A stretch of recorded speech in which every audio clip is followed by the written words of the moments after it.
Bain and Company published a report that said that 80% of executives believed that their company provided a superior customer experience. But in stark contrast, only about 8% of customers said that they actually received one. How is that possible? Why is there such a significant difference between perception and reality when it comes to customer experience? Do consumers expect too much from their businesses, or do the rose-colored glasses that executives wear get in the way of reality? When customer experience is great, it's like magic for a business. They receive repeat customers, they receive referrals. However, when the customer experience is poor, it's just as predictable in the opposite way. Poor experiences make future sales far more difficult. It always applies more pressure on marketing and on sales to do more with less just to stay flat. This often leads to higher competition and more competition specifically on price differentiation in order to separate your product or service. Generally speaking, that means lower profit. Businesses that operate in very difficult and very competitive climates with low profit margins rarely stand the test of time. When those businesses go out of business, the blame is pretty easy to find. The industry is just too competitive, putting downward pressure on margin. Marketing couldn't generate enough interest in the product or service. Sales couldn't convert those leads. Supply side or the demand side economics weren't healthy enough. Unrealistic customer expectation, or my favorite, just plain old bad luck.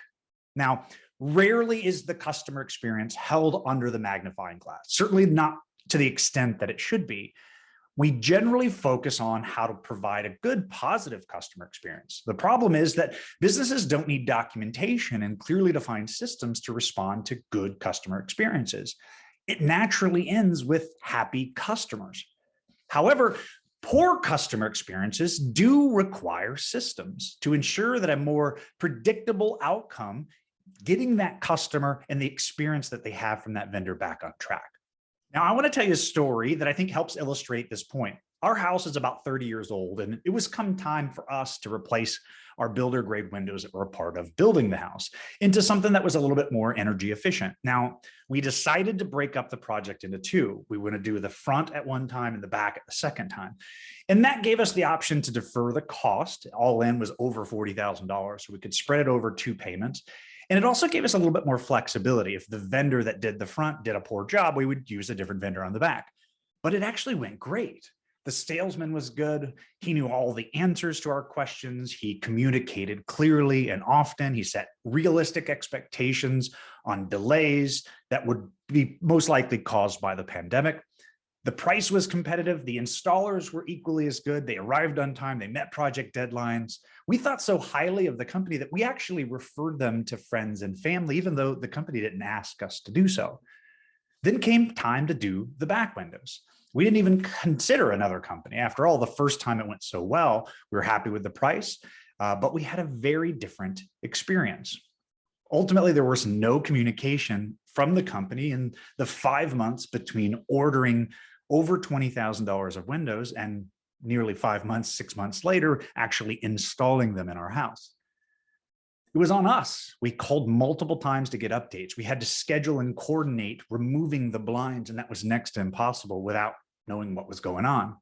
When they did come in, 3 of the windows showed up completely wrong, ordered incorrectly. 2 of the bay windows looked terrible, with the top window actually wider than the bottom window right underneath it.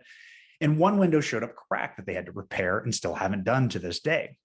Now, it's clearly obvious that this company had no customer experience systems in place. Employees were probably trained on how to do their job, right? Like most companies. The problem is no training or process were set up to be able to follow in order to ensure that the customer experience was positive when things went wrong.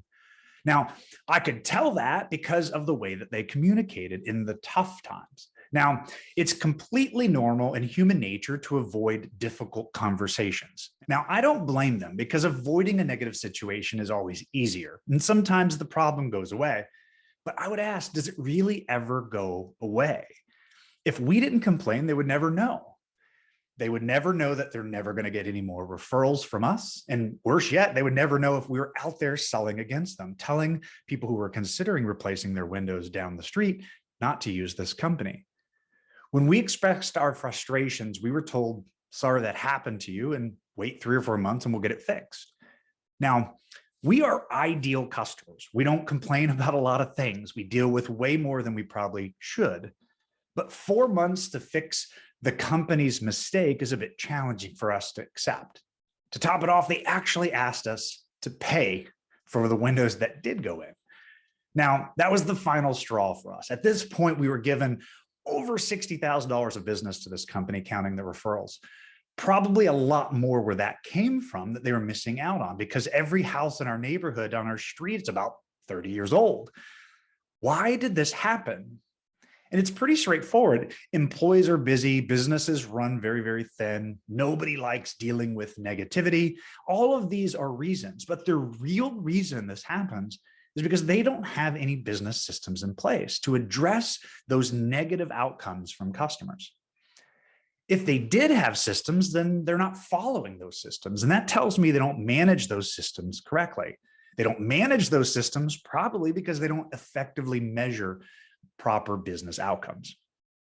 Now, oftentimes company mottos or philosophies meant to address these types of situations. So they say things like, we put our customers first, or 100% satisfaction guaranteed. Now, that may very well be true at some level of the organization, but it only works if it's followed at every level of the organization.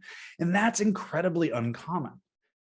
A business system focusing on customer experience to address both positive and negative situations could have and would have better addressed this challenge and addressed and made sure that it didn't become a bigger problem.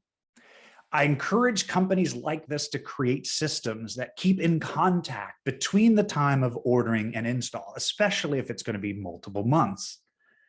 Define these types of processes and understand and make sure every employee knows exactly how to respond to customer issues if and when they arise. Build technology systems that support automation as much as possible, and create follow-through on commitments made from sales and operations. Post-sales and post-implementation surveys must be done. It helps companies to attract and receive an actionable feedback that they can work on, and make sure any of that feedback that's received is followed up on with your business. Now, I know you're probably thinking that these types of changes cost money and take precious time and resources away from other areas of your business. And you're right. If everything's going right, these types of business systems are less important or less significant, as in our first experience with this company. When things go wrong, however, as in our second experience, these types of business systems help keep you in business. At the very least, they make business easier, more predictable in the moment and in the long run. Poor experiences cost this company. They cost them with a delayed payment, as well as no more referrals. I couldn't possibly send any more business their way. We didn't need them to be perfect. Nobody is. Certainly no company is. We, however, needed them to own the customer experience, especially when it went off track. So how do you set up a business system to support customer experience? Well, the first step is to simply ask. Don't assume that you know what good customer experience is. Ask your customers, what do they expect and why? What do they consider good service and why? How does that compare to the services that you're currently providing? But in fair warning, don't ask unless you plan on addressing, because knowing that you deliver bad service and doing nothing about it is way worse than not knowing at all. Now that you know exactly what your customers want, document it. Create a plan and go out and do it. Prioritize the actionable feedback that you get from your customers and make that happen first. Everyone in the company should know exactly what to do if things go wrong. Do everything you can to automate your system as much as possible. Manual reminders or trackers ultimately result in customers dropping through the cracks.